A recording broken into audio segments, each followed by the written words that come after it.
2,500 hanggang 95,000 pesos. Ito ang presyo ng umuusong Labubu dolls. It's my favorite color. Talaga? Mapa-local o international personalities na huhumaling sa cuteness ng mga laruang ito. Sa sobrang kasikatan, pinagkakaguluhan sa social media at pinag-aagawan sa mga bilihan. Bakit nga ba biglang nag-trending ang toys na ito? Saan nagmula si Labubu? Labubu. At sa presyo nito, ito ba'y Labubu doll o Labubuo ng ating inner child dreams?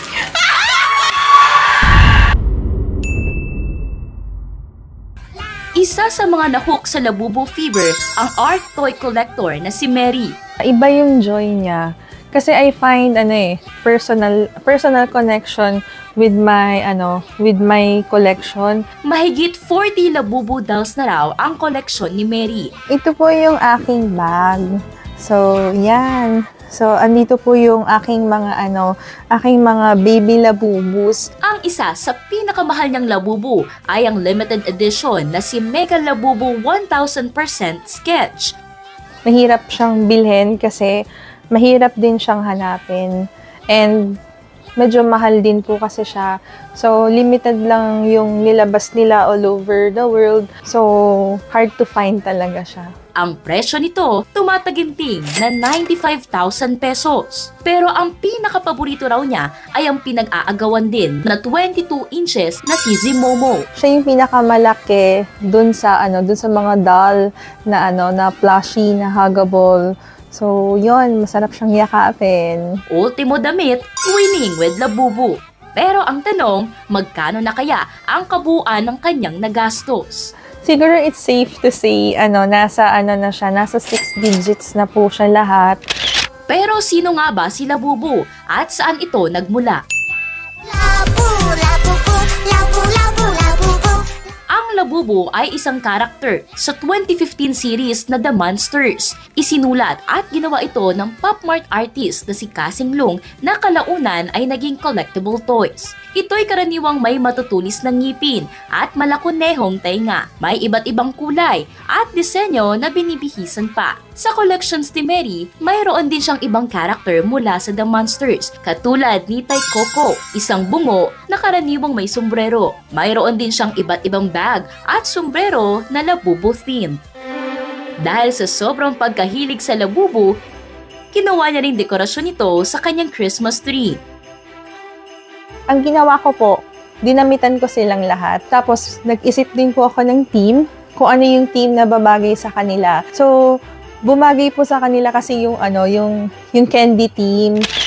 Pero bakit nga ba ito biglang nag-viral? Nagsimula ito noong April nang mag-post ang Blackpink member na si Lisa ng kanyang larawan kasama ang kanyang Labubu toy na nakasabit sa kanyang bag. Sumunod ang kay Rosie na hawak-hawak pa ang kanyang Labubu toy. Maraming naiintriga kung bakit halos lahat ay gustong magkaroon ng Labubu dolls.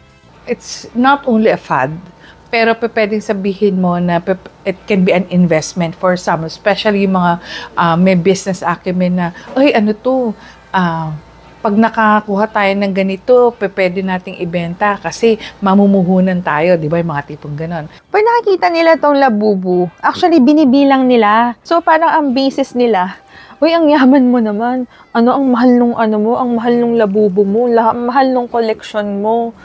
Pwede sabihin natin social status. Kasi pag meron ka nun, kahit sa eskwelahan, parang gano'n, ay, meron na siya. Ay, meron na siya. Di ba? Parang gano'n, kagano'n. Tapos kumisan sasabihin gano'n, fake.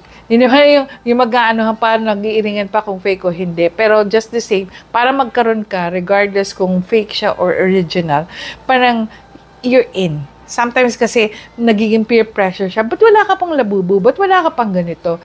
Ang presyo nito ay karaniwan naglalaro sa 2,500 pesos hanggang 95,000 pesos. Depende sa type, design at size. Mahal dahil sa quantities, rarity at kalidad ng materyales. Pero bakit nga ba may mga taong handang gumastos ng malaki para sa kanilang collection? One, deprived ako before. Parang gano'n. So, kung halimbawa kung toy yan na something na yung may gusto ako, pipilitin ko magkaroon.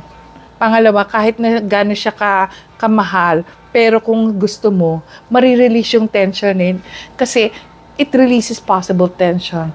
Yung stress na makikita mo, parang pag yung nare-release yung stress mo, makita mo, oy, may mag-appreciate lang, ay, parang sabi mo, ang dami na ng labubo mo. And what more, kung may pera ka, why not? Paano nga ba masasabing healthy o unhealthy na ang pangungulekta ng labubo?